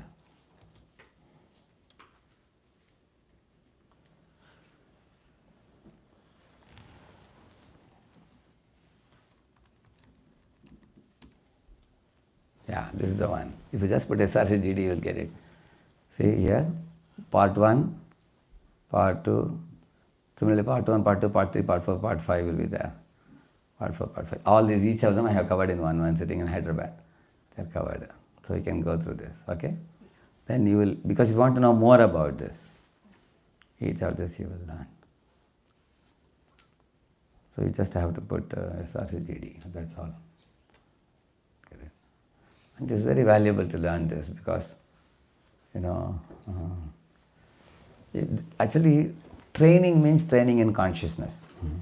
Not just only external, how to offer obeisances or how to wear tilak, that is also training. But the actual aspect of training is our bhava, our consciousness, mood, for correct Vaishnava mood, that we have to train. So my spiritual master used to say, it is not enough if you just offer obeisances to each other and say Hare Krishna. What you feel for each other, that is very important, he used to say. Because sometimes if our feeling is Like with one time there were two brahmacharis having a tussle in Bombay. But the problem is they both had lockers next to each other. Huh? So morning Maharaj was slowly passing by. So these two fellows, when they took bath and came, and then superficially they will offer obeisances. Huh? They were offering obeisances saying, one chocolate, that they were doing. So Maharaj later on called both and said, what did you say? Maharaj was saying, one chocolate, thing. I thought you were saying, I want to punch on your nose. And they were shocked. Maharaj said, inside you want to give a punch on their nose and externally you are doing one chakalpa. He was saying. So they both felt ashamed. So it is not only enough to externally respect Vaishnavas, but also to internally feel respect for them. Thank you very much. Srila Prabhupada ki jai. Radheshyam Prabhu ki Jai. My assistant told me that we have to leave by 12:50. Yeah. Another 5 minutes I can take some questions. 5 minutes. Any questions? Yeah, Prabhu, please. So, Yes, Sachin. maybe I can talk about it. Okay. So, I cannot control the external people. So, I can do those habits, what you said, which makes sense. But if somebody is harassing me, he is controlling, I am to control him. How do I approach it? So, there is one lecture and you just go to YouTube and just put tit for tat or tolerate. You will get one lecture in Bombay. So, many people have this question nowadays because the world is becoming a place with dangerous people and troubling people. One of the first things I will tell you is, we should place ourselves in a situation where we can reduce such encounters with people. Keep away from such people. We don't have to collaborate with them, interact with them. You don't have to work with them. Especially if they are people in business field and other things, we can keep away from them. But if within the home, we have to deal with certain relatives who are also tough people. Sometimes it's likely. So even when you are put in such a type of situation, then we need to spend some quality time in a prayerful mood to think about how important is this person for me in my life. How much this relationship is important for me. Now you can influence them by your good positive influence. For example, one example I tell you. You know Suruchi Suniti, in Bhagavatam. They were wives of one king called Uttanapad. Now, Uttanapad committed a mistake of becoming attached to the good-looking wife, Suruchi. The name was Suruchi. Other wife was Suniti. So one was a moral wife, one was a beautiful wife. So he was attracted to the beautiful wife. So because of that attachment, that wife was dominating him, controlling him, not letting the other queen's son to sit on the lap, Dhruva, correct, no? So Dhruva later on, when he went to his mother and said, my stepmother is chastising me, he felt very broken down, shattered completely. That time you will see that Suniti, she was in the receiving end and her son was mistreated. She didn't go for demanding justice. She told the son, don't harbor any malice for anybody in your mind. You go to the forest and see Lord Vishnu, whatever you want, he will give you. So the boy went to forest and the father was so attached to his other wife, he didn't even stop the 5-year-old son going to forest. You can see that. So neither was his father supportive, nor was the stepmother supportive. But wait and watch what happened. Dhruva went to forest, saw Lord Vishnu, perfected his life. Now Uttanapad wanted to go to forest and bring the son back because he felt ashamed that I got misled by my own attachments. So he became detached, Uttanapad. And when they were going to forest, Suniti, she sat in a palanquin. But she was such a kind-hearted lady. She also requested Suruchi to come also. She made her sit with her in the same palanquin. Prabhupada writes that Suniti was the great mother of a great devotee. Prabhupada says she was also very big-hearted. Imagine if it was some other lady, she would have told her, see, you teased Dhruva, you chastised my son Dhruva, now you see how much was it. So sometimes children do like this, you know that? They do like this. She didn't do like that. She didn't do like that. Rather, she was calling her to come with her in the same palanquin. So she was such a noble lady she was. So when Dhruva came from the forest, he first offered namaskar to his mother And also to Suruchi also. Suruchi also embraced Dhruva like her own son. Because she was ready to give up her malaise. And Prabhupada writes there, how Uttanapad and Suruchi's mindset changed because of Suniti.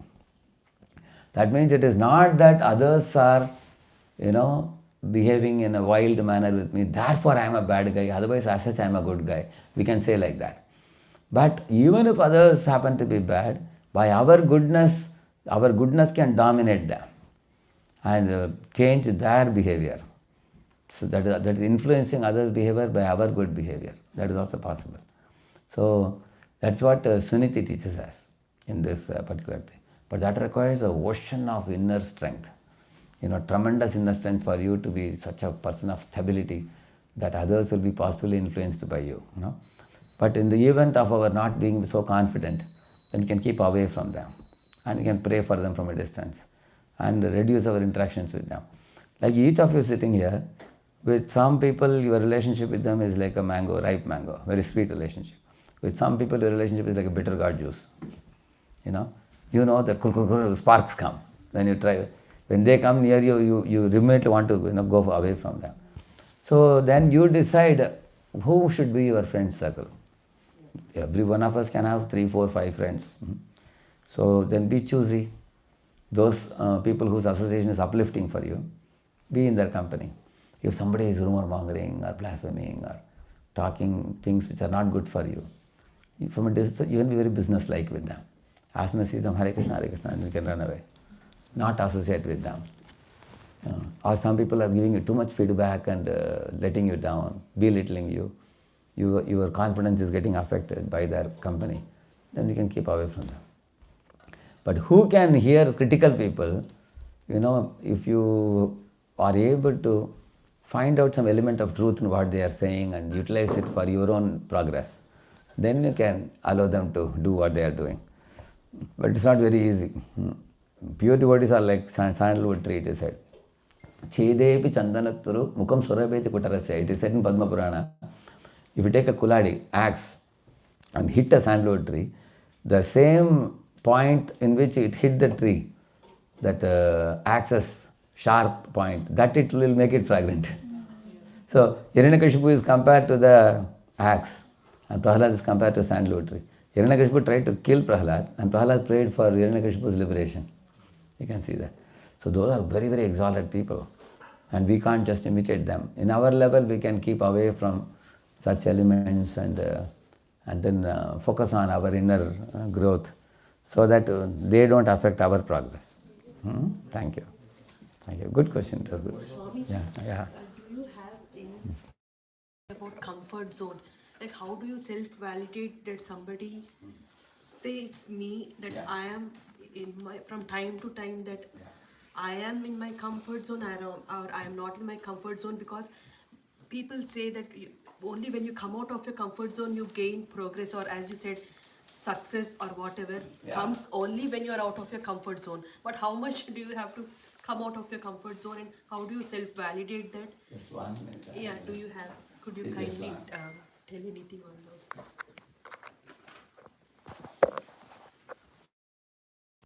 Coming? How long? Again we have to do that? Sorry. It just got switched off. Okay. Is there water bottle here? Where's the water bottle? Yes.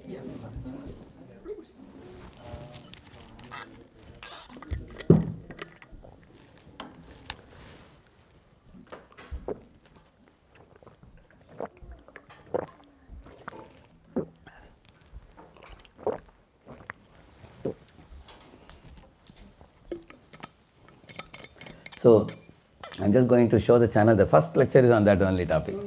Coming out of comfort zone. If you just put Radheshyam Das and see, it's coming. Yeah, Prabhu, it's there. See, this is the first lecture, coming out of comfort zone. Many people have this question, that's why I put it first. As soon as you open this, Radheshyam Das you put? No, the YouTube. Yeah. I will share it. I can share it. This is the first lecture. As soon as you open the channel, you click it, the first lecture will get there, coming out of comfort zone. It talks about 3 zones. It talks about comfort zone, stretch zone, panic zone. So we should ideally be in stretch zone, because if you are in comfort zone, life would be boring. If you are in panic zone, life would be like stressful, and also it will be miserable and fearful. One cannot even get sleep also. Too much, it's a challenge is beyond your ability. So stretch zone is a zone where flow happens. Flow means you feel some kind of thrill. It is little beyond your capacity. So you feel joy that I have, for the coming week, I know what I am going to do, and this is a very wonderful thing I am doing, and you are very confident. So in this way, we have to take a little more than, little what pinches us, but not too much a stretch. So you will learn more about it, not only in one field. I have given almost 12 or 14 different fields I have given in this. When you hear this, you will see, okay? Thank you. Thank you. So One question, yeah. From your conversation that you were answering earlier, right? So there is a way of avoiding certain type of company, right? But in Mahabharata, right, Krishna talks a lot about karma and kartavya, like in a certain We have to do our duties. right? Yeah. So in what circumstance, until what point, I mean, is there a defined point that you should avoid versus actually take up, like when should you think it's your duty to do something versus keep avoiding and dodging? Okay. Say for example, in a certain relationship, like you have your mother, sister, you have duty to them. When you're living in a family, some of them may be a very pleasant personality, some of them may not be so pleasant. And later on when you get married, then you have your husband, then children, and your in-laws. So again you have one new dharma adds up to you. You have to deal with those people also. Sometimes their erratic behavior is due to some lack on our part also. One example I'll tell you.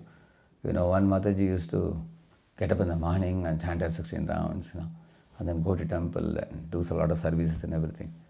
So one day her husband came to fight in the temple.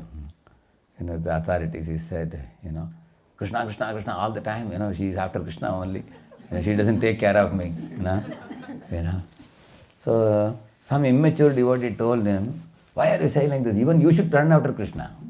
Not only your wife should run after Krishna, even you should be running after Krishna. He got even more wild. Then fortunately later on this family got to meet one mature devotee.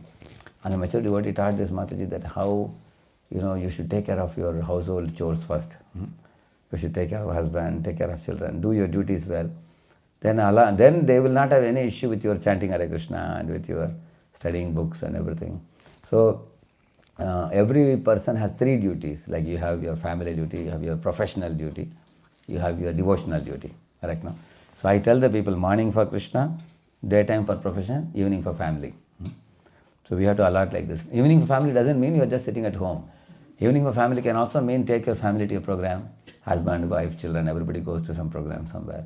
Basically, family doing things together. So that will be very encouraging to the family. Similarly, the profession, you have to do justice to job, otherwise they will give you a pink slip and show the door. We have to do justice to that also. And then morning for Krishna, because morning if you have chanted your rounds, you did Mangalarti, you read something from Bhagavad Gita, Bhagavatam, your mind is purified and the intelligence is guided, then your life goes, the whole day goes very well. Because spiritual vibration you put inside, that gives you inner strength and stamina to deal with the world outside.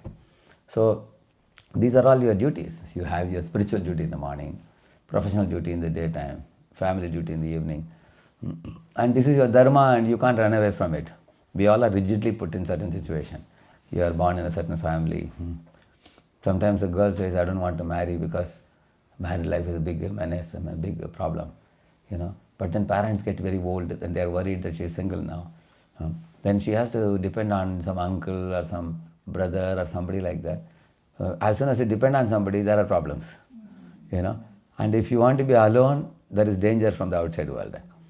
If you want to depend on brother, uncle, aunt, and all these people, then interaction produces some friction and sparks. So what I would tell everybody is, we all should not act by our instinctive behavior, which springs from our mind. Rather, we should manage our mind by superior intelligence, higher self, and learn the art of self-management, managing our emotions, managing our thoughts, and Therefore, there are two things. One is called the self-awareness, another one is called social awareness. Self-awareness means knowing my personality. Am I adamant personality or am I a flexible personality? Am I arrogant in speech or am I humble in speech? Some people call that I am proud or whatever. Am I cooperative and friendly, or am I, for small things I make a big issue? So we have to know our personality. How do you know your personality? Other people keep giving you feedback. We can know from others also. So then I also need to change something that is called self-awareness and self-management. Social awareness means knowing the nature of different people around you. Okay, my husband is like this, my mother-in-law is like this, my colleagues in the office are like this. So you know about each personality. Some of them are. So when you know about them, you can deal with them accordingly. For example, you want to go for a favor from a colleague. You will only go to a colleague who will do something for you, not the colleague who will right away reject it. Correct? So you need to know about each individual. So that is called, so you need social awareness for relationship management. And you need self-awareness for self-management. Correct? So if I manage myself my emotions properly, then others may consider me friendly. If I don't manage my emotions properly, if somebody says, this is what I am, I'm an angry person, if you say, people will say, okay, you be angry, we don't want to collaborate with you, they will say. So we have to manage our emotions also. How many of you sometimes take a look at yourself? What type of person am I? Correct? It's very important.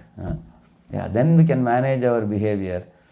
Like one Mataji was asking His Holiness Bhakti Brihad Bhagavat Maharaj, if we do sadhana well in the morning, chanting all 16 rounds, then we can save ourselves from bad association the outside world, isn't it? Like that she asked.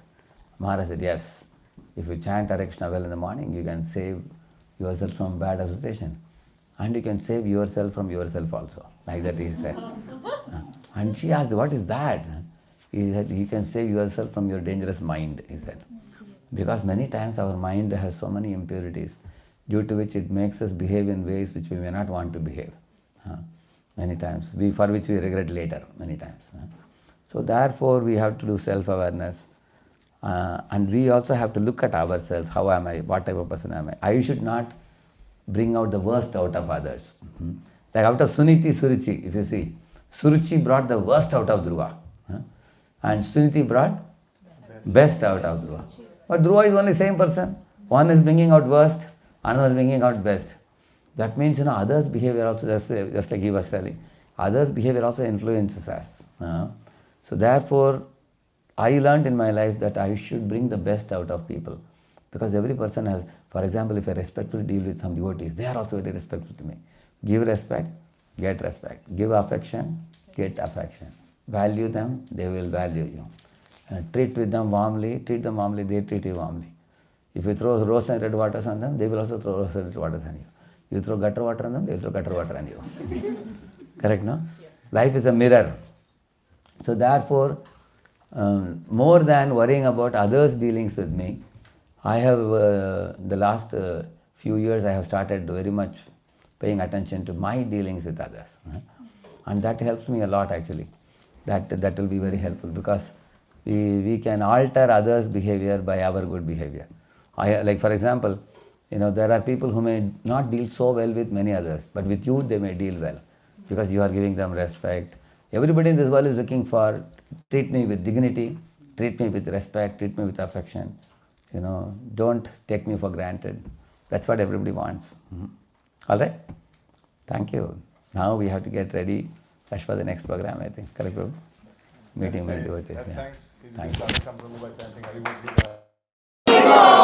Hari Bol, Hari Bol. So Radheshyam Prabhu, as he said, he has a YouTube channel. Lot of questions will be answered there. Just subscribe. He has made lot of videos. I will say one of the things about that. If you go to the playlist, newcomers, I'll tell you. There are too many things in this. So, see, one thing you can put here is if you put DYS. If you put DYS and just click it, you will get this. Discover yourself. 1, 2, 3, 4, 5. You will get this. So this is for the newcomers. It's very good. Another thing is called Discover Yourself course. 8 session course it is. Another thing, after you finish the DYS, you can put GAME. GAME stands for Gita for All, Made Easy. So you put GAME and you click it, immediately get 74 lectures. You are seeing in the first one. So there are 74 lectures. If you view the full playlist, you will get 1, 2, 3, 4, 5, 6. You keep on learning. So this can go for, if you are teaching, you can teach it for 2 years, you can teach and they will come to 16 rounds. We have experience in India, we have been doing it. So these two are very good courses for people who want to start from the basics. DYS is Discover Yourself, GAME for Gita for All Made Easy. And in case you want to preach to some corporate people, there is something called as a self-development course. You can put self-development. It's a series of 10 lectures. You put self-development and put like this, you immediately get the self-development course. 10. These topics are very interesting topics for company-going people. For example, self-awareness, self-care, self-management, self-discipline, self-respect, self-reliance, overcoming inferiority complex, give up self-righteousness, abundant mentality, art of thinking. Everybody want to know about self, correct? No? So this is called as a self-development course. These three are very good for you, for anybody. And those of you who are already chanting many rounds and all, you can try this one, Gita Radheshyam. If you put this Gita Radheshyam is one chapter, one lecture. 18 chapters of Gita, 18 lectures. That's available in English and Hindi. And after you finish this one chapter of Gita in 18 sittings are finished, then you can try next one, Gitamrita Bindu. Gitamrita Bindu, if you go.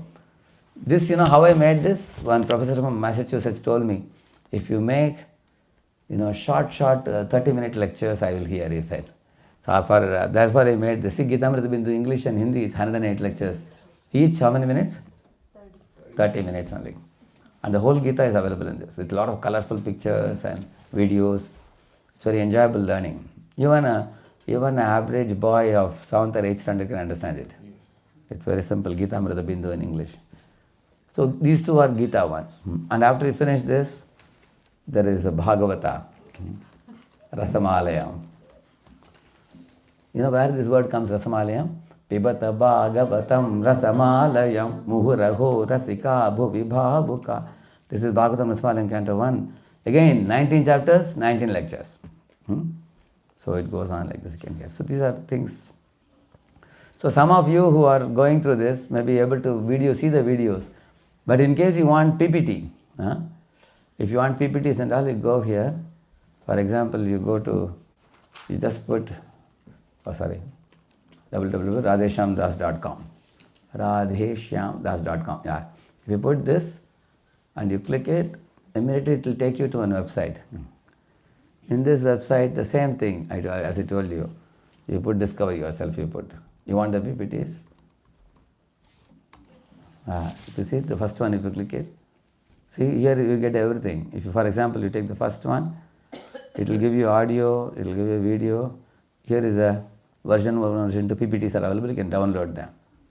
And if you want to send it to any friend, this one you have to click it. If you click it, it will tick mark, it will give you the link. Then you can copy it in another place. It can be sent in Facebook and all those things, okay? So this is the Discover Yourself course. And the same with game course, if you want, you go here and put GAME and click the first one, GAME, if you click it. Immediately everything is available, all those things. Each of these lessons is 8 pages lessons. If you want to teach it to anybody, see for example, you want to teach this test of a true master, you click it, you got the audio here, video here, and this is a PDF and this corresponding PPT. If somebody want to teach it online, you can download PPT, otherwise you can download the PDF. This is a PDF, if you download, if you say, immediately you will get it. See, immediately you get this. So you can save it like this. If you save it, then you can, later on you can. So in this way so this is what you saved just now, this one. See, like this PDF you will get. It has got colorful pictures and notes. Each PDF has got some activities like this, MCQs also. Actually, every page, half a page is MCQ, half a page is theory. It's easy to teach if you want to teach. And also, why am I showing you all these things? I will tell you my interest in this. Actually, currently I am traveling in USA to different places. I am looking for Grihastha devotees, both Prabhuji's and Mataji's, who are ready to assist in preaching to the college youths. or the working youths. But youths between 20 to 30 years of age. Because what happens once a person gets married, the first 2-3 years goes in settling. Then once a child comes, then 2-3 years goes in raising the child, isn't it? So in this way, life becomes pretty busy. So we want to see them getting trained between 20 to 30 in that age group. So I have put a word to Naveen Prabhu also there. In any place of America, anybody is preaching to youths and making a group of youths, I have all the reason to go there because it's one of my goals now. We want to increase the devotees number and especially committed devotees number. We want to increase in because many of the people you will see coming from India, some of them have already touched with some ISKCON temple. But when they come here, they are just keeping quiet. But if you touch them, they will immediately pick up. You will see that. Some of them are chanting 1 round in India. By your touch, they will come to 16 rounds. And that number we want to increase. Somebody may ask, what is the need of increasing Indian devotees here in the temples? Because you can picturize it down the line. Imagine the next 5 years we have thousands of devotees here. Then the temples, all temples will be flooding with Indian devotees. And some of those Indian devotees will also preach to non-Indians. They will also preach to those who are kids of the congregation. Then Matajis can preach to children and girls. And I am very confident about this because in Pune when I came in 1995, my Guru Maharaj and my GBC, both of them told me to start youth preaching. So when you did youth preaching, I saw 90% of the youth got married. 10% joined temple full time. So those who got married, their wives started preaching to children and girls, and the husband started preaching to Bhakti Vriksha groups. And then the 6,000 congregation we have now in Pune, it all came from these youths only. Because they got trained in the college days, company days, and when they got married, they were very strong couples, very good grihasthas. Many grihasthas lament that nobody taught us in our early years. We started late. So now you give opportunity to the youths who are not yet married, so they will never regret in their life. They are using because between 21 and 28 is a sluggish period. Either they go in the sinful direction or they can advance in the spiritual direction. So you can give them opportunity. So these materials which I showed you are very easy to use. And also, just 1 minute. Yeah, you can see this. Yeah, see I have given my email is not here on this, okay. Okay, I'll show you on this one. So if anybody while using these things you have a question, this is my email, you can write.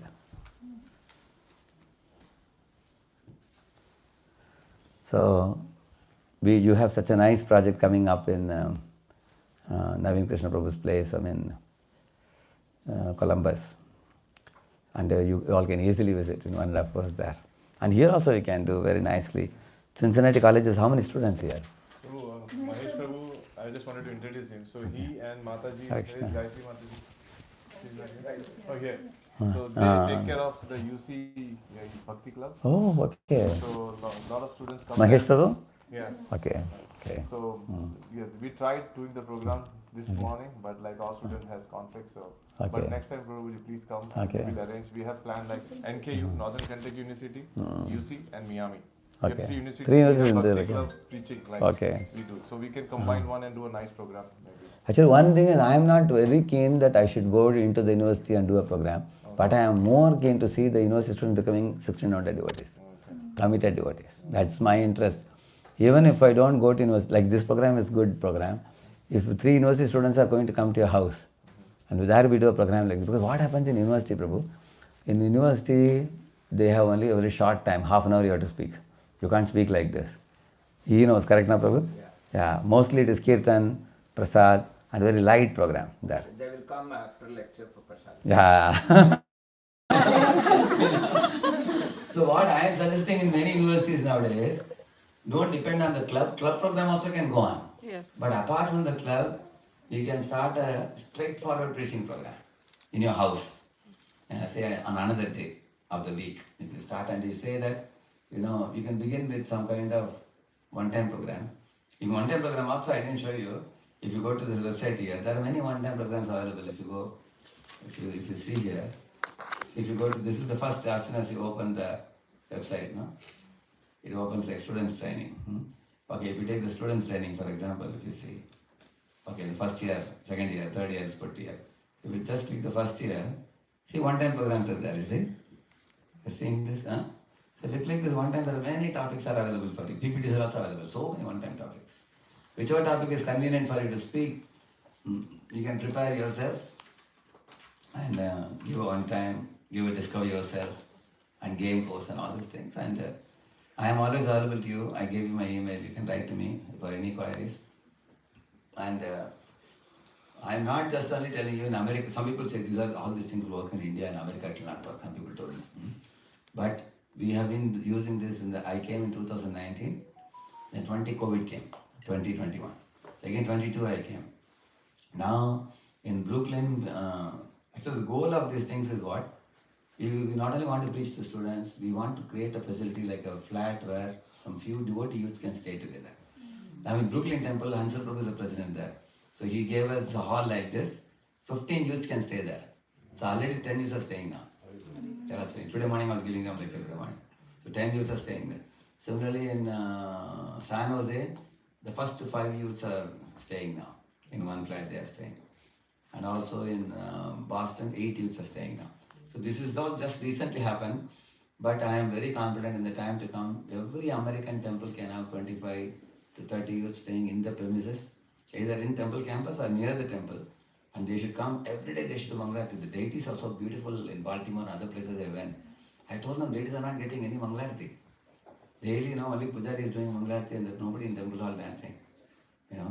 So in Indian temples also, this is what I did in India also. Every temple should have, because brahmachari making is difficult. Not many are ready to dedicate as brahmacharis, but at least 21 to 28 they can attend the morning program and disciplined lifestyle they can experience. So that when they become grihasthas, they will continue that discipline. Later on, it will be easy for them. And also PhD students are a very good candidates because they stay for 5 to 8 years. PhD students. Some of them do postdoc also. If they do postdoc, then 7, 8, 9 years they'll be there with you. And by the time they go, they would have left behind 5, 6 people for you to cultivate. That means at any given time you have 20, 30, 1600 devotees available to come and enter service in temple. Like in India, Bangalore, I had sent only 2 brahmacharis I sent. And these people within 6 months they got 20 boys in the campus. And these boys will be wearing dhoti kurta in the morning, dancing, beating mridangam and playing harmonium and taking care of Tulsi Maharani and washing the pots, cleaning the temple hall, assisting and subjugating, cooking in the kitchen. And evening they'll go out and do Harinam Sankirtan. They'll do book distribution. At least for 6 years they'll be jumping up and down at least. 6 years. After that they'll get busy with many things. But when they go, another 30 will be jumping. So the jumping thing will continue all through. Always some boys will be there in temple. Because the culture will be created. And for all of you, grihasthas also, it will be a big support for you. Imagine if, like Navin Shukla, I was telling him in the car, we are coming up with the temple. If 30 youths are staying in the near neighborhood and morning program, they keep it alive, how wonderful it is. And also those of you who will be retiring in future years after 50, 60.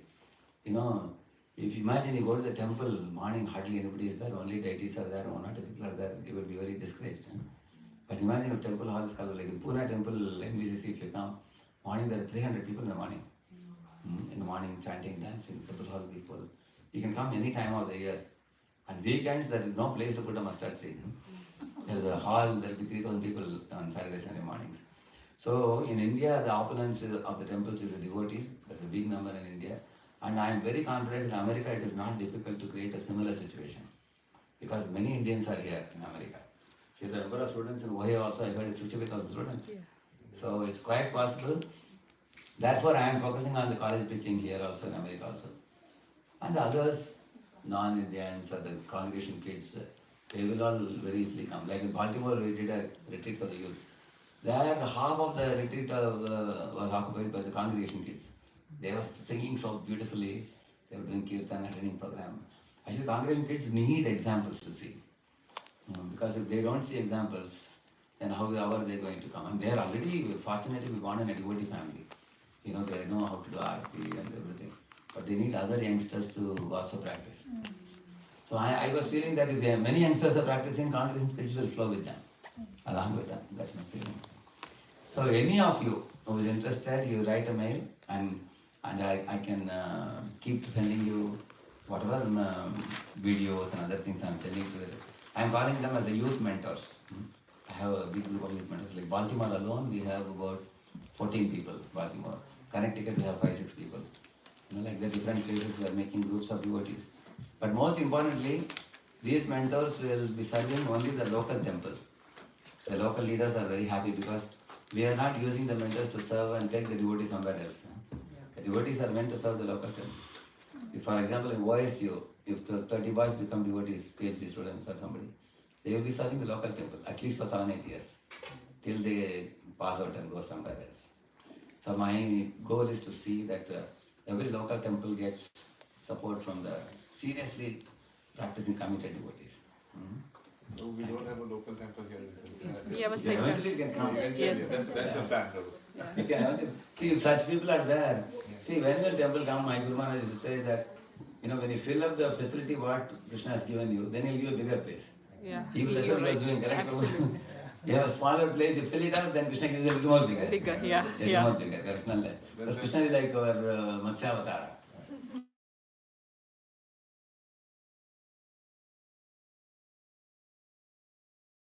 Then Vishaka Yeah. Mataji, Yeah. Devati Mataji. So now we have a big center. Correct. Now we are growing. We are filling so up we are now. thinking, filling up now. Yeah. So we are thinking of now a temple. So Yeah. yes, Prabhu. And So like you many, said, sorry. many places things always are a humble beginning. Eventually it can come. Scope is there always. Yeah. So at center also, Prabhu, like 5-6 students come very dedicated. They come, they chant, they regularly come. Regularly. They need rides, so we all arrange rides for them.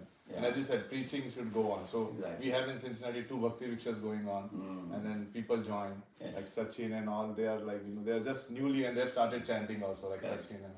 So I think what you said is makes sense. Like we should start preaching more and more, Exactly. so that people, like if somebody is Yeah. drowning, if we are out, so we can give hand to come them also, right? Like We that's have to the- do that. Yeah, that's what Very important. we should do that, Prabhu. And you have made it so easily available. Like Yeah, yeah. Vishwanath Prabhu once said that in ISKCON there is no copyright. You can take everybody's, like you said. But I like that. There is no copyright. Like you have showed everything. So whoever wants to preach, whoever wants to learn, everything is available. Yeah. You don't have to work hard. It's easily available. You just Yeah. have to follow, and then you can Yeah. make people others also devotee or preach them. Yes, Prabhu. So thank you. You are actually inspiring everybody here and bringing all of you are coming together. It's very nice. But by seeing all of you, I feel that you have a very bright future because you have so much enthusiasm. Thank you so much. Please bless Prabhu our center. Thank you. Let's Hari Bol to his grace. Hari Bol ki Jai.